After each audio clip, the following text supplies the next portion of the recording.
रात्रीचे वाजलेले आहेत 12:30 आणि आत्ता बॅगा पॅक करून आम्ही कुठे निघालो आहोत हे पाहण्यासाठी पुढील ब्लॉग कंटिन्यू करा। तर मी आलेली आहे माझ्या माहेरी आणि माहेरी म्हटलं की सगळं काही निवांत असतं।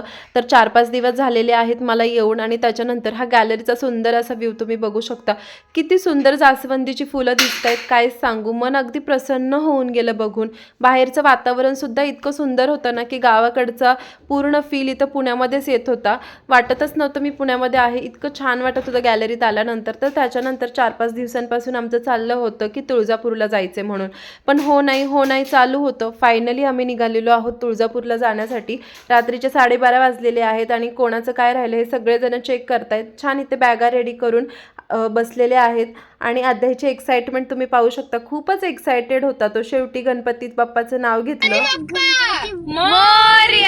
आणि आम्ही निघालो आहोत आमच्या पुढच्या प्रवासाला। भेटूया पुढच्या एका नवीन ब्लॉगमध्ये, तोपर्यंत बाय।